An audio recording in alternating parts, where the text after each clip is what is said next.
Сүйіктімнің наласы мен қарғысы тиді. Жас қызы жүкті етіп тастап кеткен азамат өкінішін айтты. Қызыма да керек емес екенмін. Жақсы қызмет, жылы үй, қымбат көлік, банктегі ақша, мұның бәрі маған қазір ешқандай қуаныш сыйламайды. Себебі мен жалғызбын, деді Сәкен есімді түркістандық азамат. Әке-шешем мені немеренің тұңғышы болған соң ата-апамның бауырына берген екен. Өзімнен кейінгі тетелес қарындасым болды. Екеуміздің бетімізге жел тиген жоқ. Ата-әжем де құрметті азаматтар болатын. Өте тентек, ерке болып өстім. Барлығы менің дегеніммен болған. Әкем менің заңгер болғанымды қалады. Университетке түсіп, тиын-тебен төлеп, тек қана оқы деп жағдайымды жасады. Оны тыңдаған мен жоқ. Жігіттермен қосылып қыздарға барамыз, сыра ішеміз, сабақтан қашамыз. Сөйтіп жүргенде үлкен қателік жасадым. 3-ші курсқа көшкен кезіміз. 1-ші курсқа түскен қыздарға көзіміз түсіп, жігіттермен сол қыздарға баратын болдық. Басында жаңа студенттерге көмектесеміз деп сылтауратып, кейін өзімізге қаратуды көздеп жүрдік. Айтып айтпай не керек, сол кезде Сәуле деген қыз менен жүкті болып қалды. Сәуле оны маған бірден айтты. Бірақ мен мойындамай, аборт жасатып таста, қанша ақша берейін деп намысына тиетін небір сөздерді айттым.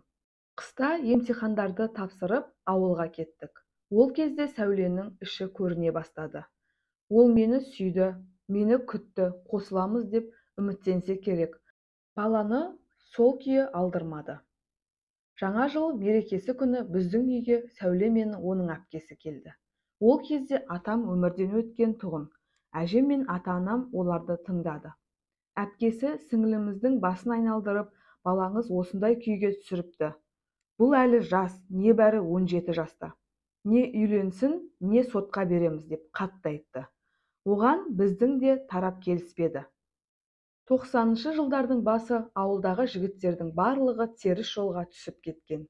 Әкем соны ескеріп, Қалекеңнің баласы сотталыпты деген сөз керек емес. Үйленуге де бұған әлі ерте. Отбасын асырай ма, әлде оқуын оқи ма? Мына ақшаны алып, біздің аулақ жүріңдер. Қыздың өзі де тегін емес, балама оңай беріле салған, деп тыйып тастады. Әкемнің сөзін анам да, әжем де қолдады. Мен болсам, жастық жігермен кінәмді мойындамадым. Сонда Сәуленің әпкесі, Құдайдан безгендер, Құдай бар болса, алдыларыңызға келсін, деп ақшаны да алмай менің бетіме түкіріп кетті. Біз бұл жағдай туралы ешкім білмеуі тиіс деп өзара келістік. Кейін оқуға келгенде Сәуленің оқудан кеткенін естідім. Мен оқуымды аяқтадым. Әкем қаладағы жақсы қызметке орналастырды. Әжем ауырып, біраз уақыт төсек тартып жатты да өмірден өтті. Соңғы сөзінде сенен шөбере көрем деп ем, арманда қалдым деді. Жасым 19 жаста таяған шақта өзіммен 10 жас кіші университеттің 2-ші курсында оқитын қызға үйлендім. Әйелім жаман адам емес, бірақ бір үйдің жалғыз қызы болған соң, ата-анасы мен ағалары оқысын, диплом алсын деген соң біз қалада тұрдық. Ол ауылдағы үйде бір күн тұрған жоқ. Әке-шешеме сәлем де салмады. Келіндік міндетін де дұрыстап атқармады. Үлкендер біле тұра, көңілдері толмаса да біздің өмірге араласпады. Бірақ екеуміздің бақытты бола алмадық. 10 жылға жуық сәби сүйе алмай, ақыры ажырастық. Соңғы 3 жылда тіпті жеке бөлмелерде өмір сүрдік. Мен өз кәсібіммен, ол өз жұмысымен айналысады. Ерлі-зайыптылар болып, той жиындарға да бармаймыз. Ол өзінше, мен өзінше жүреміз. Осыдан 4 жыл бұрын ажырасып тындық. Қазір ол 2-ші мәрте күйеуге тиіп, бір ұл туып алыпты. Жақында институтта оқыған таныстардың жиынына бардым. Сол жиынға кезінде Сәулемен бір курста оқыған Гүлжанды көрдім. Ол мені көре сала, Сәкен қалай өзгеріп кеткенсің, шашың ақ басып, түрің жаман болып кеткен ғой, деп әзілдеп қалды. Әзіл болса да шындық қой. Барлығы жеткен жетістіктерін айтып, отбасын таныстырып, бала-шағаларының қызықтарымен бөлісе бастады. Кезек маған келгенде не дерімді білмей қалдым. Айтатын да ештеңе жоқ.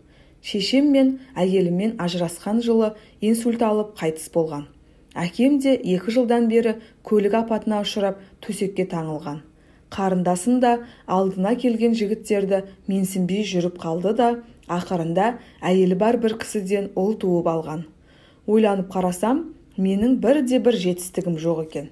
Әйеліммен ажырасқанмын, ауру әкеме болысып жүрмін, жеке кәсібім бар деп қысқа қайырдым. Кеш жалғасын тапқанда жиынға келмегендерді еске алу басталды. Сонда Гүлжан, Сәуле сендерге сәлем айтып жатыр, ол қыз естеріңде ме? Дегенде барлығы шу ете қалды. Жүкті болып оқудан шығып кеткен еді ғой, деп бәрі күбір-күбір сөйлей бастады. Мен шыдамай, түк білмегенсіп, қазір ол қайда екен, неге келмеді дедім. Гүлжан оның үлкен қызы оқу бітіріп, қызыл диплом алып жатыр екен, содан келе алмады деді. Үстіме біреу мұздай су құйып жібергендей болдым. Өңім бұзылып, бетімнен отым шықты. Гүлжан сөзін ары қарай жалғастырды. Сәуле негізі сондай мықты адам ғой, оқудан шығып кеткен соң, оны әпкесі Алматыға алып келіпті. Қызын сол жақта босанды. Кейін тұрмысқа шықты. Күйеуі алтын адам болып кездесті.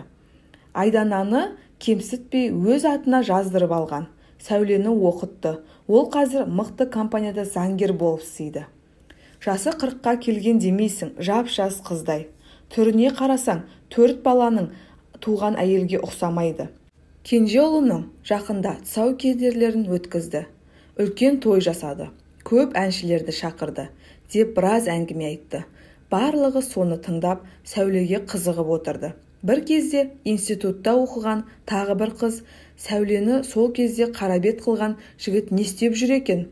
Баласының барын біле ме екен? Сәуле бірде қызым басқа әкесі бар екенін хабардар. Білген кезде мені іздемегенді мен де іздемеймін. Менің әкем бір ғана адам, ол қазіргі папам. Басқа одан артық ешкім жоқ. Ол менің бұл өмірге келтірген анау кісі аман болсын деп жылы жауып қоя салыпты деп қалды. Осы әңгімеден кейін менің жүрегім қысылып, бір түрлі мазам кетті. Әкем жалғыз қалып еді дедім де отырыстан кетіп қалдым. Жол бойы не бір ой келді. Өлгім де келді. Алматыға барып, Сәулеге жолыққым келді. Көзімнен тарам-тарам жас ағып, ерекше сезімді бастан кешірдім. Өкініштің өксігі ішіме толып қалған екен. Тіпті атам мен апам, шешем қайтқанда да бұлай ақ ұрмаған шығармын. Өзімнің бос белдеулігіме, ақымақтығыма, қуыс кеуде болғаныма налдым. Әкеме қарсы тұрып алмай, Сәулені алып қалмағаныма өкіндім. Сол кезден бері 1 апта өтті. Қызымның бар екеніне мәз болып жүрмін. Көргім келеді, кездескім келеді. Бірақ олардың алдына баруға ұяттымын. Барғанда не деймін? Оған қай бетіммен қараймын? Әттең, фамилиясын да білмеймін. Әйтпесе, әлеуметтік желілер арқылы суретін бір көргім келеді. Жолын таба алмай жүрмін. Жас кезде мансап деп, ойын деп біраз батпаққа кіргенім үшін бүгін жазықтымын. Сәуленің әпкесі айтқан сөзі есімнен шықпай-ақ қойды. Сол кісілердің қарғысы, көз жасы менің өмірімнің астан-кестеңін шығарды-ау. Осы оқиғаны сіздерге айтып отырып, қызымнан, Сәуледен кешірім сұрағым келеді. Қызым қайда жүрсең де амандығыңды тілеймін, мені кешіре көр. Бұл өмірде біреудің ақысын жеуден, наласына қалудан асқан қарғыс жоқ екен. Жігіттер, жастықтың буымен қателік жасаудан сақтанғайсыңдар. Құрметті тыңдармандар, осы жайында сіздердің қандай ойларыңыз бар? Комментарий бөліміне жаза кетіңіз.